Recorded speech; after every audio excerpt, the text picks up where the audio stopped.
सुमित्रा जी जैसे ही सब्जी लेकर घर में आई, उनकी बहू प्रिया और उनकी बेटी संगीता में नोक-झोंक हो रही थी।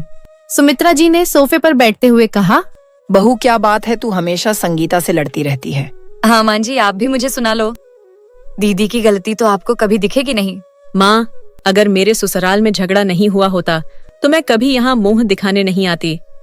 पापा के जाने के बाद ही मुझे समझ जाना चाहिए था कि मायके में मेरी भाभी का राज हो गया है। लेकिन बात क्या हुई, कोई बताएगा मुझे? माँ जी, आप दीदी से पूछो। मैंने इनको सिर्फ इतना कहा था कि नहाने के बाद कपड़े धोकर डाल दिया करो, सारे ऐसे ही पड़े रहते हैं। हाँ मम्मी भाभी, आपके भैया के अपने और चिंटू के कपड़े तो धो सकती हैं, लेकिन जब मेरे कपड़े धोने की बारी आती है तो कहती हैं खुद धो लो। बात को गलत दिशा में मत ले जाओ दीदी। मैंने इसलिए कहा था कि आप सबसे बाद में नहाती हो, तब तक मैं कपड़े धो चुकी होती हूँ, फिर वो अगले दिन तक पड़े रहते हैं। तो अब क्या मेरी बेटी तेरे हिसाब से नहाएगी? 2 कपड़े बाद में धुल जाएंगे तो क्या तेरे हाथ टूट जाएंगे? वाह माँ जी, आप भी गलत का साथ दे रही हैं। एक तो ये शाम के समय नहाती हैं, क्या ये सुबह नहीं नहा सकती? हाँ, अब तो तुम्हारी गुलामी करनी ही पड़ेगी। मेरे पापा थे तब तो किसी ने नहीं टोका मेरी, जब मर्जी होती थी नहाती थी। गलत आदतों को बदल लेना चाहिए। मैं तो आपके भले के लिए कह रही हूँ। आप दोपहर को सोकर उठती हो, फिर नहाने जाती हो। कल ससुराल में क्या करूंगी? बहू तू अंदर जा, अभी मैं बैठी हूँ। सब तेरे हिसाब से नहीं चलेगा। प्रिया बिना कुछ बोले अपने कमरे में चली जाती है। इधर संगीता अपना सामान पैक करने लगती है। सुमित्रा उसे समझाती है, लेकिन वह नहीं मानती और अपने पति विनोद को फोन करती है। सुनो जी, तुम मुझे आकर ले जाओ, मैं अब यहाँ नहीं रहना चाहती हूँ। लेकिन तुमने तो कहा था कि मेरी माँ के साथ नहीं रहोगी। मुझे माफ कर दो, मैं उनके साथ कभी लड़ाई नहीं करूंगी। शाम को विनोद संगीता को लेने आया।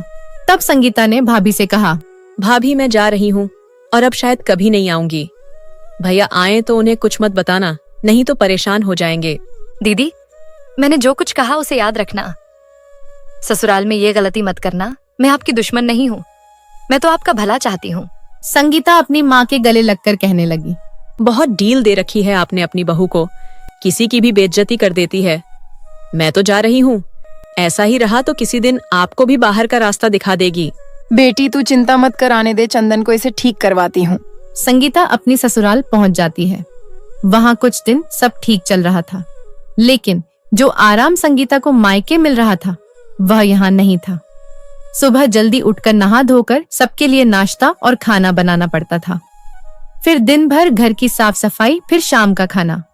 ऐसे में उसे मायके की याद आने लगी। एक दिन उसने अपने भाई चंदन को फोन किया। कैसे हो भाई? बहन, मैं तेरे से बहुत गुस्सा हूँ। तूने मेरे आने का इंतजार भी नहीं किया, अचानक ससुराल चली गई। भाई क्या करती, भाभी नहीं चाहती थी मैं वहां रहूं। यहाँ सारे जुल्म सहने पड़ रहे हैं, फिर भी मैं अब कभी वहां नहीं आऊंगी। क्या कहा वे लोग तुझ पर जुल्म कर रहे हैं? बहन, ये घर तेरा भी है। मैं अभी तुझे लेने आ रहा हूँ और मैं देखता हूँ प्रिया तुझे कैसे परेशान करती है। शाम को चंदन संगीता को लेने पहुंचा। आइए साले साहब, आज अचानक कैसे आना हुआ? आप मेरी बहन को परेशान कर रहे हैं, मैं उसे लेने आया हूँ। लेकिन हमने क्या किया? वो सब मुझे नहीं पता। संगीता चल अपने घर। संगीता बाहर आती है। उसने सामान पहले ही पैक कर लिया था। विनोद संगीता से पूछता रहा, लेकिन वह बिना कुछ बोले चंदन के साथ घर के लिए रवाना हो गई। घर पहुंचकर चंदन ने प्रिया को बुलाया। प्रिया, संगीता अब यहीं रहेगी। इसके ससुराल वाले इसे परेशान कर रहे थे। अगर तुम्हें यह पसंद नहीं तो तुम अपने घर जा सकती हो। प्रिया रोते हुए अपने कमरे में चली जाती है।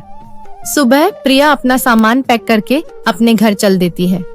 तब चंदन ने प्रिया से कहा, ये तुम्हारा आखिरी फैसला है, मैं तुम्हें लेने नहीं आऊंगा। जिस घर में सही गलत में फर्क न समझा जाए, वहाँ रहने का क्या फायदा? भैया, आप मेरी वजह से भाभी को मत निकालिए, मैं इनके साथ रह लूंगी। तभी पीछे से विनोद की आवाज आती है। हाँ हाँ, भाभी को रोक लो, वरना तुम्हें काम करना पड़ेगा। अरे आप यहाँ कैसे? भाई, तुम्हारी बहन यहाँ इसीलिए रहना चाहती है क्योंकि इसे काम नहीं करना पड़ता। अगर तुम्हारी पत्नी चली गई तो इसे यहाँ भी काम करना पड़ेगा। संगीता, क्या ये सच है? भैया, मुझसे गलती हो गई। यहाँ सारा काम भाभी करती हैं और ससुराल में सारा काम मुझे करना पड़ता है। इसलिए मैंने झूठ बोला था कि ये मुझे परेशान करते हैं। मैं यहाँ मजे से रहना चाहती थी। बेटी, ये तूने अच्छा नहीं किया। जा, यहाँ से आज के बाद कभी यहाँ मत आना। बहन, ये अच्छी बात नहीं। विनोद जी, मुझे माफ कर दीजिए। भाभी और भैया मुझे माफ कर दो। चलो, अभी भी कुछ नहीं बिगड़ा, अपने घर चलो। संगीता अपनी ससुराल वापस चली जाती है।